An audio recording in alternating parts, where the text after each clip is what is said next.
యెషయా గ్రంథం యెషయా గ్రంథాన్ని ఏమని అంటారు? Mini Bible. మినీ బైబిల్ అంటే మొత్తం బైబిల్‌లో 66 పుస్తకాలు ఉన్నట్లు యెషయా గ్రంథంలో 66 అధ్యాయాలు ఉంటాయి. ఈ 66 అధ్యాయాల్లో కూడా ప్రాముఖ్యంగా యేసుక్రీస్తు పుట్టక మునుపు క్రీస్తు పూర్వం 8వ శతాబ్దంలో యేసుక్రీస్తు పుట్టిన దగ్గర నుండి క్యాలెండరు పెరుగుతూ వస్తుంది.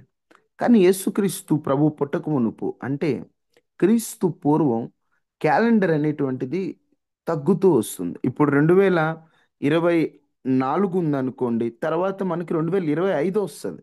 అప్పుడు అలా కాదనమాట. 2024 ఉందనుకోండి. సంవత్సరం ముందుకెళ్ళక 23, 22, 21, 20 అలాగ వెనక్కెళ్ళేదనమాట. ఈ యేసుక్రీస్తు ప్రభు జన్మించిన తర్వాత ముందుకెళ్తుందనమాట క్యాలెండర్. అలాగున యేసుక్రీస్తు ప్రభు జన్మించక మునుపు క్రీస్తు పూర్వం 8వ శతాబ్దంలో యెషయా భక్తుడు అనేటువంటి ఒక గొప్ప ప్రవక్త ఉండేవాడు. ఆ గొప్ప ప్రవక్త కాలములో జరిగినటువంటి సంఘటనలే ఇక్కడ ఈయన బైబిల్ గ్రంథంలో ఈ యెషయా గ్రంథంలో రాశారనమాట.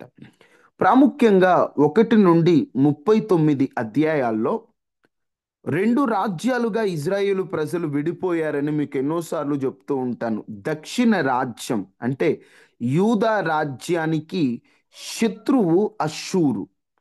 ఆ అష్షూరు రాజు నుండి బెదిరింపులు వస్తాయి. భయపెట్టే పరిస్థితులు కనిపిస్తాయి.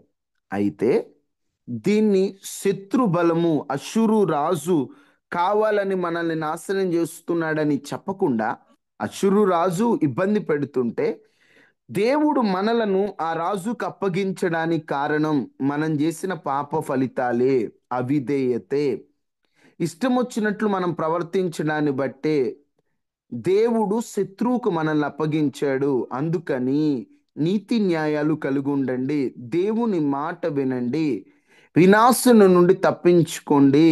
దావీదు వంశంలో ఒక ఆయన జన్మించబోతున్నాడు, లోకరక్షకుడు. ఆయన వచ్చేలోపు మనందరం శాంతిని స్థాపించి ఆయన వచ్చేలోపు మనందరం కూడా జాగ్రత్తగా ఉండాలి, మన బుద్ధి మార్చుకోవాలని అష్షూరు ఆ యొక్క బెదిరింపుల సమయంలో మీ ప్రవర్తన మార్చుకోండి, మీ బుద్ధి మార్చుకోండి అని వారికి చెప్పినటువంటి విషయాలే 1 నుండి 39 వరకు రాయబడి ఉంటాయి.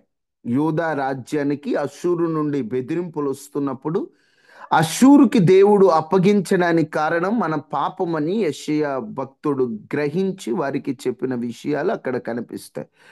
ఇక 40 నుండి 55 అధ్యాయాల్లో యూదా ప్రజలు బబులోను చెరలో నిరాశ నిస్పృహల మధ్యలో ఉండడం కనిపిస్తుంది. 40 అధ్యాయాలకి అషూరు అయిపోయి బబులోను అనేటువంటి ఒక రాజ్యం, బబులోనీయులు అనేటువంటి వారు, నెబుకద్నేజర్ వారు ఉంటారు కదా, వారందరూ కూడా ఈ యూదా ప్రజలను చెరలో వేసి ఆ చెరలో వారు ఉన్నప్పుడు నిరాశ నిస్పృహల మధ్య ఉండడం కనిపిస్తుంది. అయితే దేవుడు తన ప్రజలను విడిపిస్తాడనే ఒక ధైర్యంతో యెరూషలేమునకు నడిపించి నూతన జీవితాన్ని ఇస్తాడనే ఆశతో భక్తుడు ప్రవక్త ఆశతో కొన్ని మాటలు వ్రాస్తూ ఉంటాడు. ఈ 40 నుండి 55 వరకు.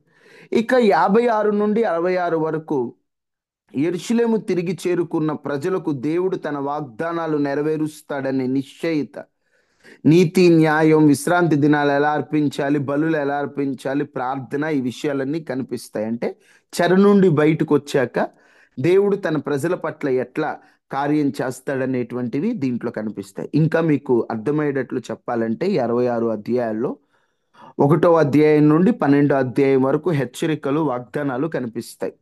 ఆనాటి యూదా ప్రజలకు హెచ్చరికలు, వాగ్దానాలు కనిపిస్తాయి.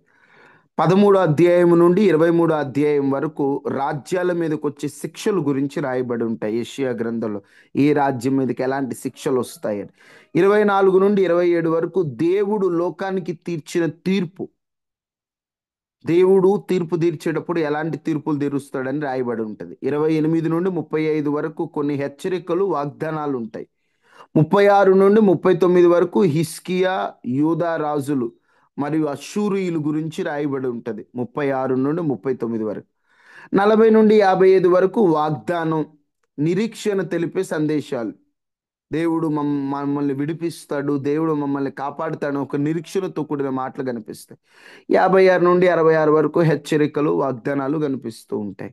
యెషయా గ్రంథాన్ని చదివేటప్పుడు తికమక పడొద్దు, ఎందుకంటే యూదా కాలములో యూదా రాజ్యములో జరిగిన సంఘటనలు ఆధారం చేసుకొని అక్కడ జరుగుతూ ఉంటాయి. ఒకసారి శత్రువులు వారి మీదకి వచ్చినప్పుడు వారు ఆ శత్రువుల నుండి తప్పించుకోవడానికి వారు వారు చేసిన పాపాలు తెలుసుకొని దేవుని సన్నిధిలో వారు మొరపెట్టడం, దేవుడు వారిని క్షమించడం, వారు చేసిన పొరపాట్లు తెలుసుకోవడం, ఇలాంటివన్నీ యెషయా గ్రంథంలో జరుగుతూ ఉంటాయి. యెషయా గ్రంథాన్ని చదువుతున్నప్పుడు తిక్కమక పడొద్దు. ఇది చాలా మంచి అర్థం చేసుకునేటువంటి పుస్తకమే. మీరు జాగ్రత్తగా చదివితే అన్ని విషయాలు మీకు తేటతెల్లంగా అర్థమవుతాయి. ఇది యెషయా గ్రంథం యొక్క పరిచయం. మిమ్మల్ని బైబిల్ అడుగుతున్నటువంటి ఒక ప్రశ్న, మిమ్మల్ని బైబిల్లో అడుగుతున్నటువంటి ఒక చిన్న ప్రశ్న.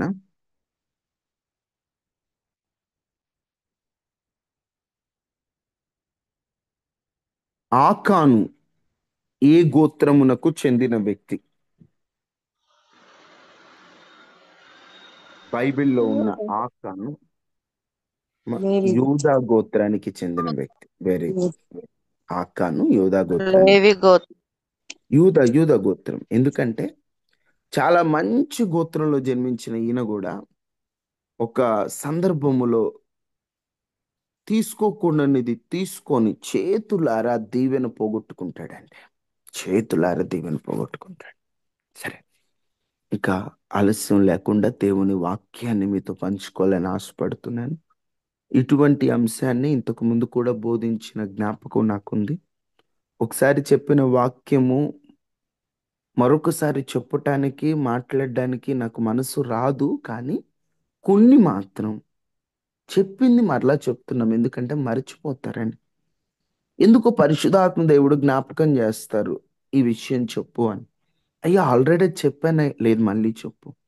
హెచ్చరిక కోసమో బలపరచుట కోసమో మాటి మాటికి బైబిల్లో కొన్ని మాటలు ఉంటాయి, రిపీటెడ్ ఉంటాయి. ఆనందించుడి, మరలా చెప్పుదును, ఆనందించుడి. అంటే ఒకసారి ఆనందించమని చెప్పావు కదయ్యా అంటే, మరలా చెప్తున్నా ఆనందించయ్యా.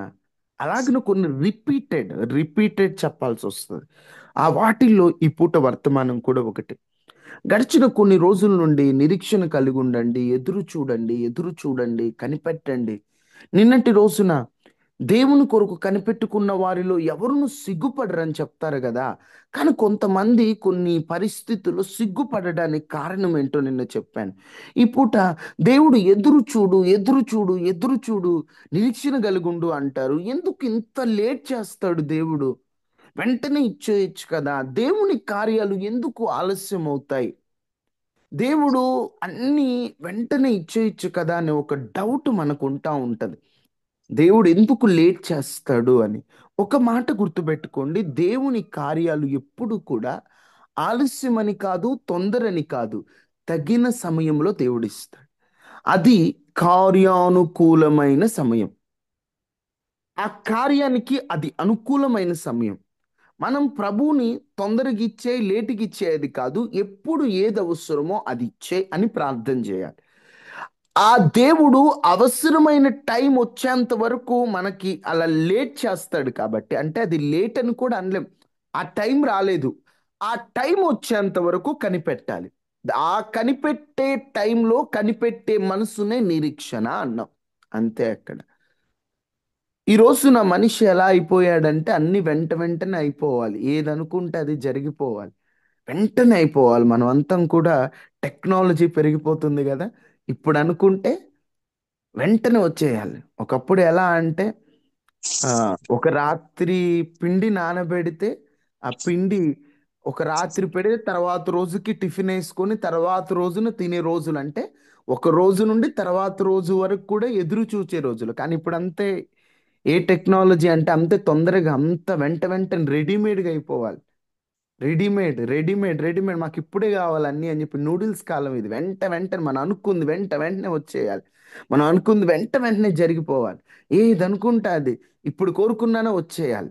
విత్తనాలు ఇప్పుడు వేసామనుకోండి, రేపటికి నాకు పంట వచ్చేయాలంటే కుదరదు కదా. దానికంటూ ఒక టైం వస్తుంది. ఆ టైం వచ్చేంత వరకు మనం వెయిట్ చేయాలి. కానీ ఈరోజు వెయిట్ చేయలేకపోతున్నాడు మనిషి. వెంటనే నేను కోరుకున్నానంటే నాకు వచ్చేయాలి. నేను కనిపెట్టను, నాకు నిరీక్షణ అవసరం లేదు. నేను ఇప్పుడు అడిగాను, దేవుడు నాకు ఇవ్వాలి. నేను అడుగుతున్నా, దేవుడు నాకు ఇవ్వాలి. నేను అడిగాను, దేవుడు నాకు ఇవ్వాలి.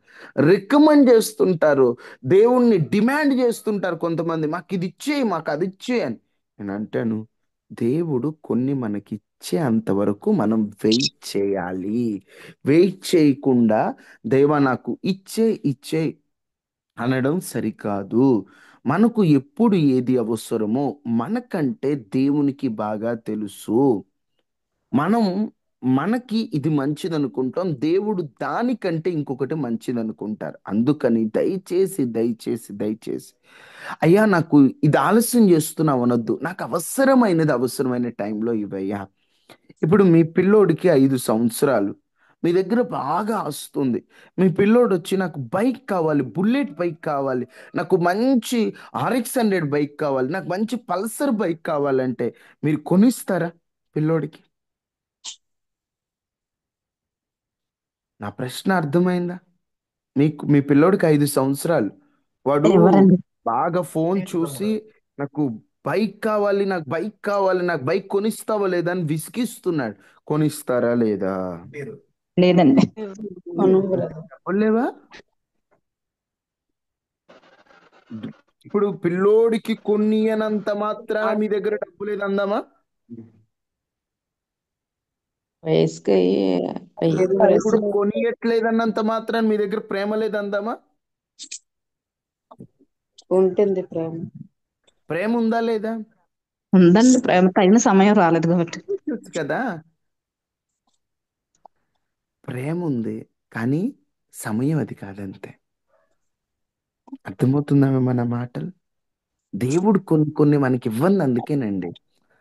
మనం అనుకుంటాం, నేను అడిగింది దేవుడు నాకు ఇవ్వట్లేదు, దేవుడు నేను కోరుకుంది ఇవ్వట్లేదు, నేను ఎంత అడిగినా ప్రయోజనం లేదు, నేను ఎంత అడిగినా ఉపయోగం లేదు, ఎంత ప్రార్థన చేసినా దేవుడు వినట్లేదు అంటే అక్కడ నీ మీద ప్రేమ లేక కాదు, నీకు అవసరమైంది ఏదో దేవునికి తెలుసు.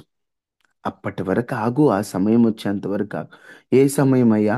నా భర్త మారాలని నేను ఎన్నాళ్ళ నుండి ప్రార్థన చేస్తున్నాను, దేవుడు మార్చొచ్చు కదా. మీలాంటి ఒక సహోదరే దేవుణ్ణి ఇలా అడిగింది, ప్రభా నా భర్త మార్చమని నేను ఎన్నోసార్లు అడిగాను కదా, నువ్వు మార్చొచ్చు కదా అని. దేవుడు మార్చాడు. మార్చిన తర్వాత మార్చిన తర్వాత ఆ భర్త మారాడు. ఈమె దారి తప్పింది. ఈమె ఎలా దారి తప్పిందంటే, ఒకప్పుడు భర్త బాగలేనప్పుడు లెగిస్తే ప్రార్థన, కూర్చుంటే ప్రార్థన, ఎక్కడికి వెళ్ళినా ప్రార్థనే, ఎప్పుడున్నా ప్రార్థన. భర్త మారాలి, మూర్ఖుడు మారాలి, ఈ కఠినుడు మారాలి. ఇప్పుడు భర్త మారిన తర్వాత ఇక ప్రార్థనతో పని ఉంది. లోకంలో పడింది, దారి తప్పింది, ప్రవర్తన మారింది, పాపంలో చేరింది, చివరికి జీవితాన్ని నాశనం చేసుకుంది. కొన్ని దేవుడు మనకు ఆలస్యం చేస్తున్నాడంటే, ఆలస్యం అని కూడా ఆ పదం వాడకూడదు, కానీ దేవుడు మనకి ఇంకా ఇవ్వలేదంటే మనం కనిపెడదాం. అయ్యా నాకు ఇప్పుడు ఇది, ఒకవేళ మీకు అది ఇప్పుడే నిజంగా అవసరం, మనకు అడగని ప్రభు నాకు ఇప్పుడు ఇది అవసరం, నాకు ఇవ్వండి అయ్యా. ఇప్పుడు నా భర్త మారడం అవసరం, ఇప్పుడు నా పిల్లలు మారడం అవసరం. ఇంకా లేట్ చేస్తే నా భర్తకి ఏదైనా అయితే నరకానికి వెళ్ళిపోతాడు, నా పిల్లోడికి ఏదైనా అయిపోతే నరకానికి వెళ్ళిపోతాడు. అలా అడగండి తప్ప సనిగే బుద్ధి మనకు ఉండకూడదు. ఈ రోజున చాలా మంది దేవుని విషయంలో సనుగుతున్నారు, దేవుని విషయంలో గొనుగుతున్నారు. మాకు ఇది ఇవ్వలేదు, అది ఇవ్వలేదు, దేవుడు మాకు ఇది చేయలేదు, అది చేయలేదని దేవుణ్ణి దూషిస్తున్నారు, దేవుణ్ణి త్రోలనాడుతున్నారు. దయచేసి అలా చేయొద్దు. దయచేసి దేవుడు మనకి కొన్ని లేట్ చేసిన అంటే ఆ టైం ఇంకా రాలేదనే అర్థం తప్ప ఎవరు తప్పుగా అనుకోవద్దు. ఇప్పుడు మీకు ఎన్నోసార్లు నేను చెప్పాను, మరలా గుర్తు చేస్తున్నాను. మరియా దాదాపు 18 19 సంవత్సరాలకి గర్భం ధరించింది, అవునా కదమ్మా? మరియతో పాటుండి మరియతో పాటు ఉన్నటువంటి సేవకురాలు ఎవరు? ఎలిజబెత్.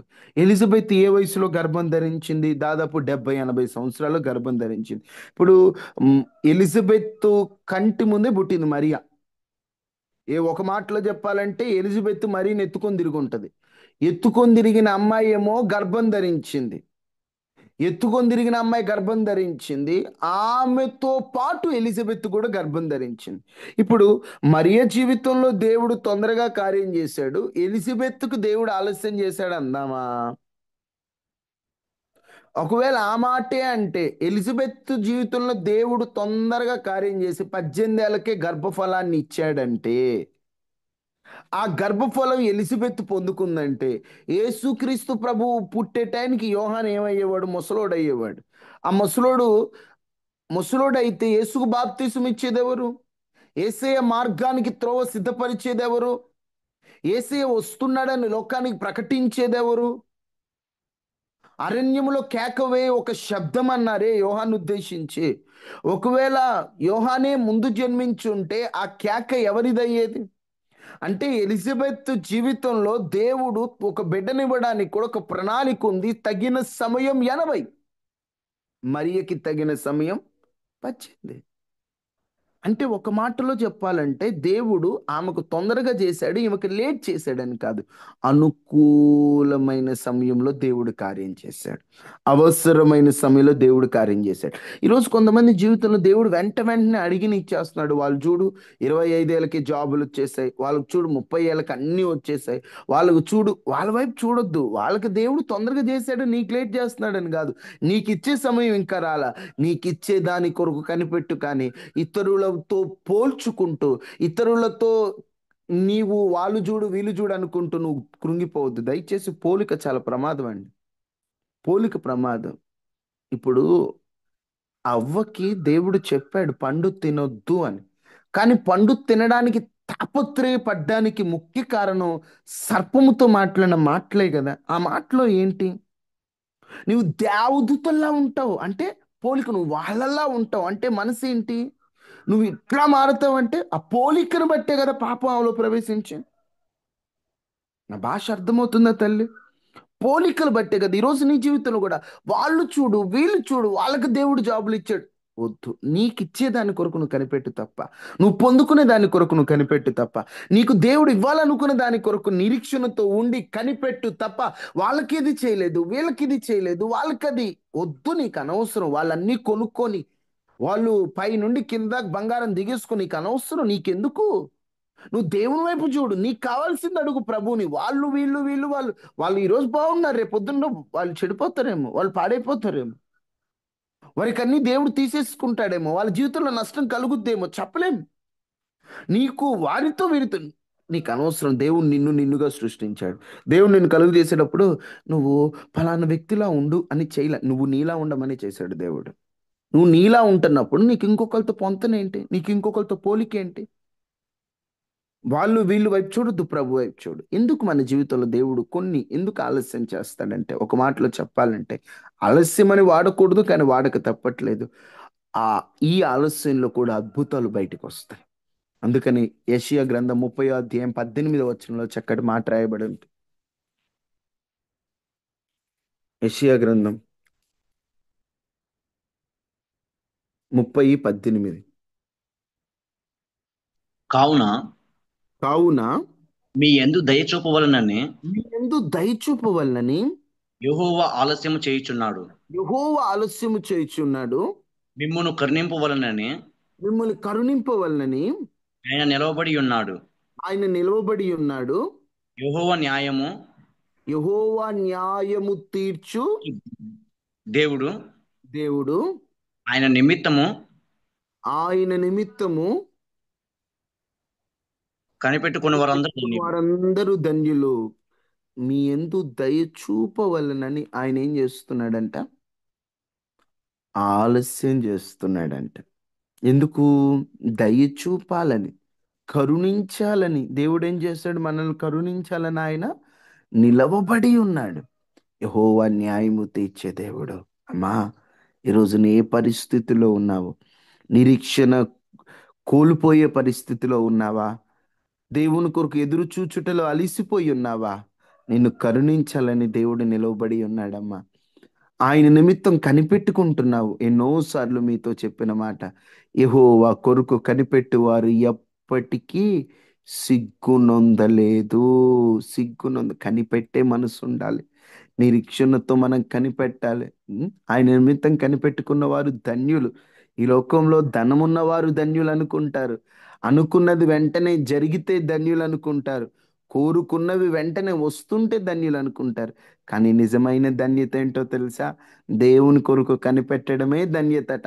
దేవుని కొరకు ఎదురు చూడటమే ధన్యతట. అందుకనే సహనంతో కనిపెడదామా?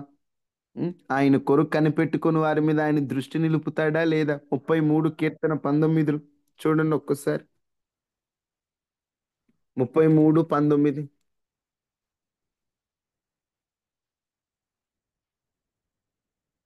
యెహోవా దృష్టి ఆయన యందు భయభక్తులు గల వారి మీదను, ఆయన కృపా కొరకు కనిపెట్టు వారి మీదను నిలిచి ఉన్నది ఆయన కృప కొరకు కనిపెట్టు వారి మీదను నిల్చుచున్నది.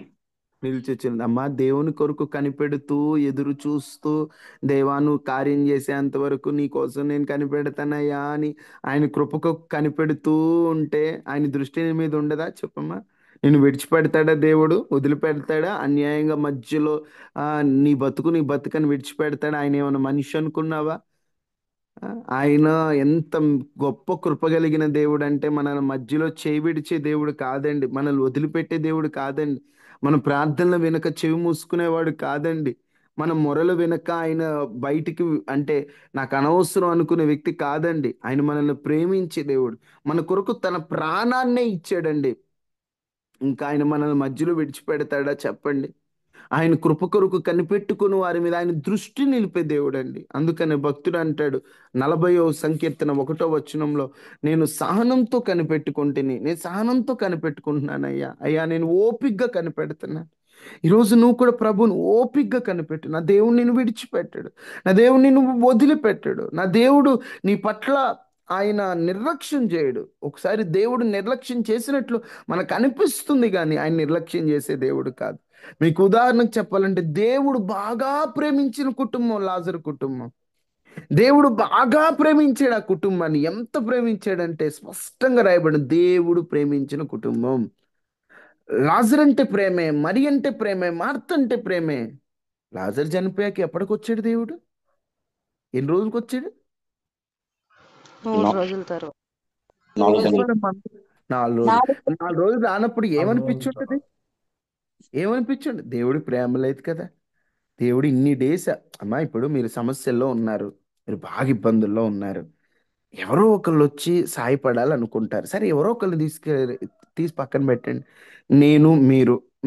నేను బాగా క్లోజ్ అనుకుందాం. మీరు సమస్యలో ఉన్నారు, నా కొరకు ఎదురు చూస్తూ ఉంటారా లేదా? మనం బాగా ప్రేమగా ఉన్నప్పుడు ఎదురు చూస్తారా లేదా? నేను ఒక చూస్తాం. రోజు రాలా, 2 రోజులు రాలా, 3 రోజులు రాలా, 4 రోజు వచ్చాను అనుకోండి, మీకు బాధ అనిపిస్తా లేదా? బాధ అనిపిస్తా లేదా? మీరు ఈ 4 రోజులు ఏమనుకుంటారు? బ్రదర్కి మేమంటే అసలు ప్రేమ లేదు. ఒకప్పుడు ఎంత ప్రేమగా ఉండేవాళ్ళు బ్రదర్, ఇప్పుడు బ్రదర్ మమ్మల్ని మర్చిపోయారు. ఆయనకి మేమంటే అసలు ప్రేమే లేదు. మా మీద ప్రేమ ఉంటే మా దగ్గరికి రాకుండా ఉంటాడా? 4 రోజులు అవుతుంది ఇప్పటికి మమ్మల్ని విడిచిపెట్టి, మేము ఈ కష్టాల్లో ఉంటే మమ్మల్ని కనీసం పట్టించుకోలేదని మనస్సు ఉంటుందా ఉండదా? ఉంటుందా ఉండదా? నిజం చెప్పండి, అది ఆర్థంగా ఉంటుందా ఉండదా? ఉంటది తమ్ముడు. ఎందుకంటే మనల్ని ప్రేమించే వ్యక్తి మన కష్టంలో ఉండాలనుకుంటాం. ఇప్పుడు లాజర్ చనిపోయాడు, వెంటనే కబురు పెట్టారు, లేట్ చేయలా. ఇలా లాజర్ చనిపోయాడు యేసయ్యా, నువ్వు రావాలి ప్రభువా అని కబురు పెట్టారు. ఒక రోజు చూశాడు రాలా, 2 రోజు చూశాడు రాలా, 3 రోజు చూశాడు రాలా, 4 రోజు వస్తున్నాడు. అంతా అయిపోయింది. మొదటి రోజు వస్తే బతుకుతాడేమో. యేసు ప్రభు చచ్చినోళ్ళు లేపుతాడు కదా, యేసు ప్రభు కార్యాలు చేస్తాడు కదా, యేసు ప్రభు ఏదైనా చేసే దేవుడు కదా, ఆయన వచ్చి మా తమ్ముడిని లేపుతాడులే అని కొంచెం ఆశ ఉండేది. ఒక రోజు అయితే లేపేవాడు, 2 రోజు కంపు, 3 రోజు కంపు వచ్చింది, 4 రోజుకి అసలు అవకాశమే లేదు. యేసు ప్రభుకి మా మీద ప్రేమే లేదులేండి. ఆయన మా మీద ప్రేమ ఉన్నట్టు కనిపించింది, కానీ ప్రేమ లేదండి అనుకోవచ్చు. కానీ అక్కడ సందర్భం ఎలా ఉంది ఒకసారి చూద్దామా? యోహాను సువార్త 11వ అధ్యాయం 3వ వచనం.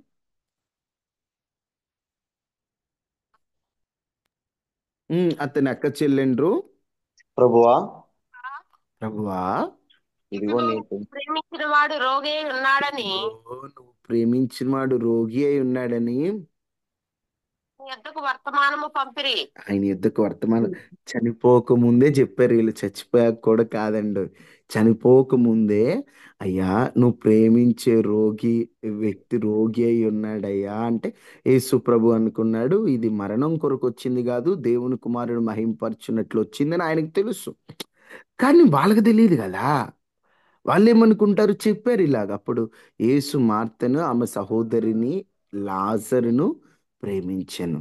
అతడు రోగి అయి ఉన్నాడని యేసు విన్నప్పుడు తానున్న చోటన ఇంకా 2 దినములు నిలిచెను. దేవుడు లేట్ చేస్తున్నాడు. వీళ్ళేంటి, ప్రతి దేవుడికి చెప్తున్నాడు, అయ్యా ఇట్లా లాజర్కి హెల్త్ బాగాలేదయ్యా, లాజర్ కొంచెం మరణం దగ్గరలో ఉన్నాడు, కొంచెం సివియర్ స్టేజ్, మన భాషలో చెప్పండి ఐసీయూలో ఉన్నాడు, అసలు ఏం బాగాలేదయ్యా అని వీళ్ళు చెప్తున్నాడు. అప్పుడు యేసు ప్రభు అట ఓకే నా అక్కడే ఉన్నాడట. ఎలా ఉంటుంది చెప్పండి. ఇప్పుడు యేసు ప్రభు చెప్పిన వెంటనే వాళ్ళు వాళ్ళు ఏమని ఎక్స్పెక్ట్ చేస్తారు. ఇప్పుడు మనం ప్రేమించే వ్యక్తి ఉన్నాడు, మనం వెళ్ళి చెప్తాం ఇలా సమస్యల్లో ఉన్నామని చెప్పిన వెంటనే ఏమని ఎక్స్పెక్ట్ చేస్తాం మనం, రావాలి, దగ్గరికి రావాలి, పట్టించుకోవాలి, అన్నీ చూసుకోవాలి, ఏం కాదులేని ధైర్యం చెప్పాలి, ఏదైనా కార్యం చేయాలని. వాళ్ళేమో అట్లా ఎక్స్పెక్ట్ చేస్తున్నారు. ప్రభు ఏమో 2 దినాలు అక్కడే ఉన్నాడట, అక్కడే ఉన్నాడట. ఏం చేయాలి వాళ్ళకి ఏం అర్థం కావట్లేదు. ఇంకా ఇంకా వాళ్ళకి ఏం చేయాలి అర్థం కావట్లేదు. లాజర్ చనిపోయారు. వెంటనే యేసు ప్రభు 4 దినాల తర్వాత వచ్చే 4 దినాల సమాధిలో లాజరు ఉన్నాడు. అప్పుడు యేసు వచ్చిన వెంటనే మార్త అంటుంది 11 అధ్యాయం 21 మార్త యేసుతో, ప్రభువా నువ్వు ఇక్కడ నీవు ఉండిన ఇక్కడ యెడల ఉండిన నా ఎడల సహోదరుడు నా ఉమ్, సహోదరుడు చావకుండును. నా సహోదరి చావుకుని ఏమనుకుంటుంది, ప్రభువా నువ్వు ఇక్కడ ఉంటే బాగుండేది కదా, ఎందుకు లేట్ చేసావు నాయనా, ఎందుకు లేట్ చేసావు, నా జీవితంలో నువ్వు ఇక్కడ ఉంటే బతికేవాడు కదా, నేను ఎప్పుడో చెప్పాను కదా నీకు రమ్మని, నువ్వు ఇక్కడుంటే నా సహోదరుడు చావకుండును ఉం? అని చెప్పేసి అని ఆమె చెప్పిన వెంటనే అప్పుడు యేసుప్రభు అంటున్నాడు, ఇప్పుడైనా నీవు దేవుని ఏమడిగినా దేవుడు నీకు అనుగ్రహించిన ఎరుగుదనని ఆమంటే, ఇప్పుడైనా నువ్వేం అడిగితే దేవుడు అది ఇస్తాడయ్యా అని చెప్పి ఒక విశ్వాసం ఉంది. కానీ ఎందుకు లేట్ చేశాడు దేవుడు, ఎందుకు ఆలస్యం చేశాడు, ఈరోజు నీ జీవితంలో కూడా కొన్ని కార్యాలు దేవుడు ఎందుకు ఇంత ఇంత ఇంత ఇంత ల్యాగ్ చేయడం అంటే ఇంత లేట్ అవుతుంది, ఎందుకు లేట్ అవుతుంది, వెంటనే చేసేయచ్చు కదా, వెంటనే చేసేయచ్చు కదా. ఇలాగన జరుగుతూ ఉందండి.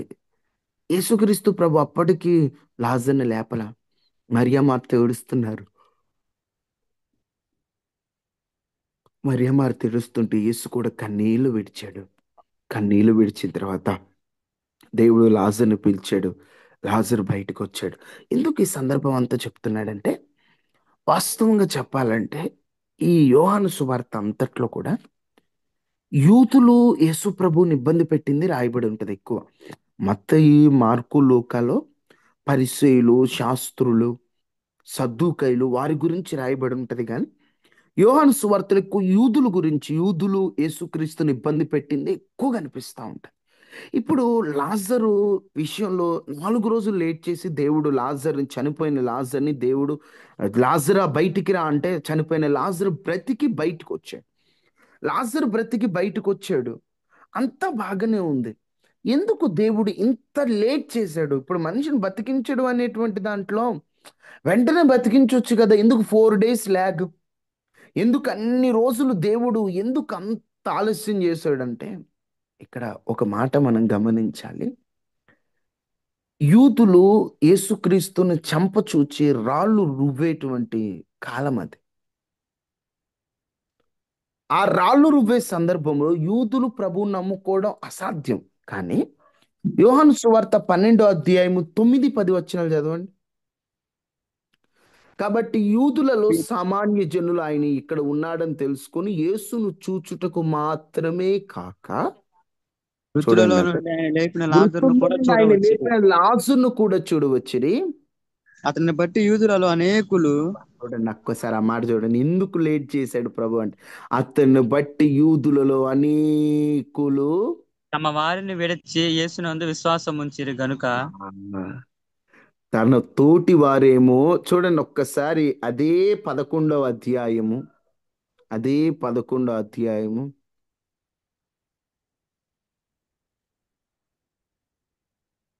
అదే 11వ అధ్యాయము 8వ వచనం చూడండి. ఆయన శిష్యులు బోధకుడా ఆయన శిష్యులు, బోధకుడా ఇప్పుడే యూదులు నిన్ను రాళ్లతో కొట్ట ఇప్పుడు చూచుచుండిరే, నిన్ను రాళ్ళతో కొట్టు చూచుచుండిరే, అక్కడికి తిరిగి వెళ్ళుద్వా అని ఆయన అడిగిరి.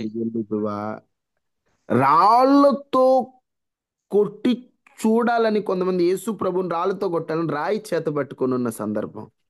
కట్ చేస్తే 12వ అధ్యాయంలో అతనిని బట్టి, ఎవరిని బట్టి? యేసుని బట్టా, లాజర్ని బట్టా?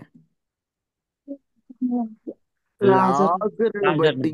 యేసు యందు విశ్వాసం ఉంచిరి కనుక కనుక ప్రధాన ప్రధాన యాజకులు యాజకులు లాజరును కూడా లాజరును కూడా చంపనాలోచన చేసిరి. నాకు బాగా అనిపించిన మాట ఏంటంటే, అతను బట్టి యూదులు అనేకులు తమ వారిని విడిచి, తమ వారందరూ రాళ్ళు పట్టుకుని యేసు ప్రభుని చంపాలని చూస్తుంటే వీళ్ళు పక్కన నిలబడిన వాళ్ళు. ఇప్పుడు ఎప్పుడైతే లాజర్ని దేవుడు బతికించడం చూశారో, లాజర్ని చూచిన తర్వాత తమ వారిని విడిచి, అమ్మో రాళ్ళు పట్టుకుని తమోళ్ళు వదిలిపెట్టి, మాకు యేసే కావాలి, యేసే మేము నమ్ముతాం, యేసే రక్షకుడు. ఎలాంటి కఠినమైన యూదులు కూడా ఒక లాజరు జీవితంలో జరిగిన కార్యాన్ని బట్టి ప్రభు వైపు తిరిగారు. లాజరు జీవితంలో జరిగిన కార్యాన్ని బట్టి ప్రభువులోకి వచ్చారు. ఆ సందర్భంలో ప్రభువులోకి మామూలు రావడమే కష్టం. సుంకరులు లేదా పరిసయ్యులు, సమరయులు అలాంటి వాళ్ళే ప్రభువుని నమ్ముకోవడం కష్టమనే రోజుల్లో ఒక యూదులు ఒక్క వ్యక్తిని బట్టి యేసు ప్రభు యందు విశ్వాసం ఉంచారు. అంత కార్యము జరగటానికి కారణం ఆలస్యం, లేట్. దేవుడు వెంటనే బతికిచ్చుంటే యూదులు మారేవాళ్ళ. ఈరోజు నీ జీవితంలో కూడా దేవుడు ఇంకా సమయం ఇవ్వలేదు, ఇంకా నిరీక్షణతో నువ్వు ఉన్నావు, ఎదురు చూస్తూ ఉన్నావు, కనిపెడుతూ ఉన్నావు. దేవుడు ఇంకా నాకు ఇవ్వలేదని నువ్వు ఇంకా బాధపడుతున్నావు అంటే, నీ జీవితంలో దేవుడు చేసే కార్యాన్ని బట్టి కొంతమంది ప్రభువులోకి రాబోతున్నారు. నీ జీవితంలో దేవుడు చేసే కార్యాన్ని బట్టి కొన్ని హృదయాలు మారబోతున్నాయి. నీ జీవితంలో దేవుడు చేసే కార్యాన్ని బట్టి కొన్ని కఠినమైన మనసులు, వీళ్ళు మారరు, వీరు కఠినులు అనుకున్న వారు కూడా మారబోతున్నారు. దేవుడు అందుకనే నీ జీవితంలో కార్యము చేయబోతున్నాడు. విశ్వసించు. ఈరోజు ఆలస్యమైందని అందరి జీవితంలో కార్యం జరుగుతుంది, నా జీవితంలో ఇంకా కార్యం జరగలేదని నువ్వు బాధపడుతున్నావు. కానీ తుదుకు దీవెను నీకు దేవుడు ఇవ్వబోతున్నాడు. తొందరపడిన మనకు దీవెన ఉండదండి. ఈరోజు తొందరపడుతుంటారు. సామెతల గ్రంథము చివరిగా 20:21 ఒక మాట రాయబడి ఉంటుంది. మొదట బహుగా త్వరితముగా దొరికిన స్వాస్థ్యము తుదుకు దీవెన నొందకపోవును. కొన్ని తొందరగా దేవుడిచ్చిన, అందరూ నోట్ చేసుకున్నారా? సామెతలు 20:21. మొదట బహు త్వరితముగా దొరికిన స్వాస్థ్యం, ఏదైనా తొందరగా వచ్చింది అనుకోండి, తుదుకు లాస్ట్లో అది మన దగ్గర ఉండకపోవచ్చు, దీవెన ఇవ్వకపోవచ్చు. కానీ రోజు ఈ మాటలు వింటున్న వారలారా, ఒకటి గుర్తుపెట్టుకోండి, తుదుకు దేవుడు నీకు దీవెన ఇవ్వాలంటే ఖచ్చితంగా నీ జీవితంలో కొన్ని లేటే అవుతాయి. దేవుడు ఇంకా తగిన సమయం రాలేదంతే. ఆ సమయం వచ్చింది. దేవుడు నీ ఎడల చేసే కార్యాన్ని బట్టి మూర్ఖులు మారబోతున్నారు, నీ రక్త సంబంధికులు మూర్ఖులు మారబోతున్నారు, నీ బంధువులు కఠినులు మారబోతున్నారు నీ జీవితంలో జరిగే కార్యాన్ని బట్టి. ఎందుకంటే నువ్వెవరో తెలుసా? ఆయన ప్రేమించిన కుటుంబం మీది. ఆయనకి ఇష్టం మీరంటే దేవునికి చాలా ప్రేమ. దేవుడికి అందరంటే ఇష్టం, కానీ మీ అంతే ప్రేమ. ఇష్టానికి ప్రేమకున్న తేడా ఏంటో తెలుసు? ఇష్టాన్ని మించిపోతే ప్రేమ. దేవునికి మనుషులందరూ ఇష్టమే, దేవుడు లోకమును ఎంతో ప్రేమించను, కానీ మిమ్మల్ని ఇంకా ఎక్కువ ప్రేమించను. మీరంటే ఆయనకి చాలా ఇష్టం. మీ కుటుంబాలని దేవుడు ఎప్పటికీ మర్చిపోడు. ఈరోజు మీ జీవితంలో కొన్ని కార్యాలు ఆలస్యం అవుతున్నాయని కృంగిపోతున్నావా? బాధపడుతున్నావా? బలహీనపడ్డావా? అయితే లాజర్ సందర్భాన్ని గుర్తు చేసుకో. 4 రోజులు లేట్ అయితే ఏమైంది? బ్రతికించాడు. లాజర్ నిలబడితే లాజర్ను చూసి యూదులు మారారు. ఈరోజు నిన్ను బట్టి కూడా కొందరు మారుతారు, నిన్ను బట్టి కూడా కొందరు ప్రభు వైపు తిరుగుతారు. విశ్వాసంతో ప్రభు వైపు చూస్తావా? ప్రార్థన చేసుకుందామా? అందరూ తలలు వంచి ప్రార్థన చేసుకుందామా? ప్రతి ఒక్కరు ప్రభు పాదాలు పట్టుకుందామా? అయ్యా నిజమే దేవా, అయ్యా నా జీవితంలో నువ్వు ఇంకా కొన్ని కార్యాలు చేయలేదయ్యా, నేను ఈ వైపు ఇంకా నిరీక్షణతో చూస్తానయ్యా. ఆ నిరీక్షణ నా జీవితంలోనే కాదయ్యా, అయ్యా నా జీవితంలో నువ్వు చేసే కార్యాన్ని బట్టి, నా జీవితంలో నువ్వు చేసే అద్భుతాన్ని బట్టి కొందరు మారబోతున్నారయ్యా. అందరి బట్టి స్తోత్రాలయ్యా. కొందరు మారబోతున్నందుకు వందనాలయ్యా. ఎంత మంచి దేవుడు, ఎంత కృపామయుడు ప్రభు, నువ్వు ఎంత దయచూపే దేవుడు అయ్యా. నువ్వు నీ అంత గొప్ప దేవుడు మేము కలిగి ఉన్నాం, ఎంత భాగ్యమో నాయన మాకని. ప్రతి ఒక్కరు ప్రార్థన చేసుకుంటారా? అందరూ ప్రభు పాదాలు పట్టుకుంటారా? దయచేసి మ్యూట్లో నుండి తీసి అందరు ప్రార్థన చేయండి. 1 నిమిషం ప్రతి ఒక్కరు ప్రార్థన చేసుకోండి.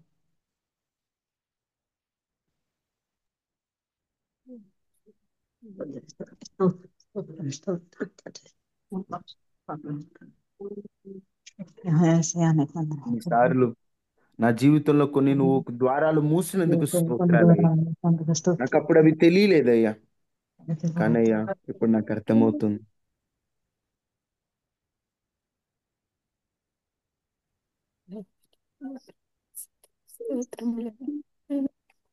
అయ్యా నీకు స్తోత్రం. నా జీవితంలో కొన్ని కార్యాలు అయ్యా నువ్వు ద్వారాలు మూసినందుకు స్తోత్రాలు అయ్యా. వాటిని నా లైఫ్ లో ప్రభు తండ్రి నువ్వు నాకు ఇవ్వనందుకు స్తోత్రాలు అయ్యా. ఎందుకంటే నాకు శ్రేష్టమైనది ఇవ్వడానికి వాటిని మూసావయ్యా. నీ తరిచే తలుపులు అన్నీ తరచుగా మూసితివే, కోపించి పగనుంచిన నవ్వుతూ చూసితివే. నీ తలిచే మార్గాలన్నీ తరచుగా మూసితివే, కన్నీళ్లతో దుఃఖించిన కౌగిలిలో దాచితివి. మూయుటకు కారణం మూర్ఖునికి తెలిసినదే, అడిగిన దానికంటే అధికమే పొంది తినే. మూయుటకు కారణం ఇప్పుడే తెలిసినదే, అడిగిన దానికంటే ఎక్కువగా పొంది తినే. చిన్న చిన్న ఆశలన్నీ ఎరిగితివే, కోరికలన్నీ తీర్చితివే. మూర్ఖునని నీవెరిగిన కౌగిలిలో బంధించితివే. ఆశలన్నీ ఎరిగితివే, కోరికలన్నీ తీర్చితివే.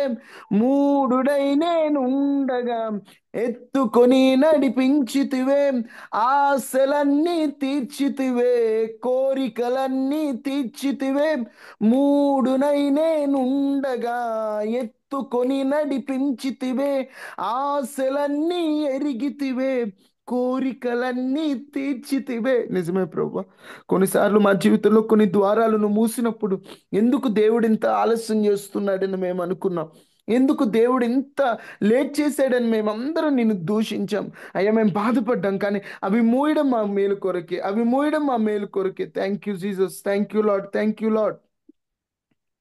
మహాపరిశుద్ధుడ, మహోన్నతుడు అయిన తండ్రి, కృపా సత్య సంపూర్ణుడా, కృప కలిగిన రాజా, నిజమే ప్రభువా, నీ కార్యాలు వివరించలేమయ్యా. నువ్వు ఏదైనా మేలు చేసే దేవుడు నాయన. మా జీవితంలో కొన్ని కార్యాలు అయ్యా ఈ ఆలస్యం చేస్తున్నావని మేము నిరీక్షణ ఉండలేక, కనిపెట్టలేక అయ్యా మేము తొందరపడుతూ ఉన్నాం. దయ చూపవలన, కనికరించవల్ల నువ్వు లేట్ చేస్తున్నావని మాకు తెలియజేసావు.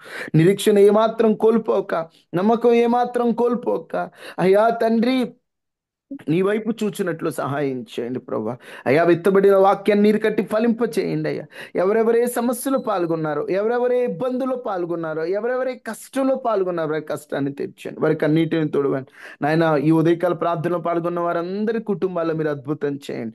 నష్టాల్లో ఉన్న వారికి లాభాన్ని ఇవ్వండి, కష్టాల్లో ఉన్న వారి కన్నీరు తొడవండి, ఇబ్బందుల్లో ఉన్న వారికి ఇబ్బందులు తొలగించండి, సమస్యల్లో ఉన్న వారి సమస్యలు తీర్చండి అయ్యా. ఎవరికి చెప్పుకోలేక నలిగిపోతున్న వారికి ధైర్యాన్ని ఇవ్వండి. ప్రతి ఒక్కరి పక్షాన్ని మీరు గొప్ప కార్యం చేసి నిరీక్షణతో నింపి ఆశీర్వదించి ప్రతి ఇంటి చుట్టూ కంచి వేసి వైరస్ నుంచి తప్పించి నీ బిడ్డలందరినీ జ్ఞాపకం చేసుకోండి. కొంతమంది కొన్ని సమస్యల్లో ఉన్నారయ్యా, సమస్యల నుంచి వారిని విడిపించండి. అవి చెప్పుకోలేని స్థితిలో ఉన్నారయ్యా, వారిని విడిపించి ధైర్యపరిచి బలపరిచి బలహీనతలో బలాన్నిచ్చి క్షేమాన్నిచ్చి కృపాక్షేమములు మా వెంట ఉంచమని యేసు నామములో అడిగి వేడుకొని నాము తండ్రి, ఆమేన్.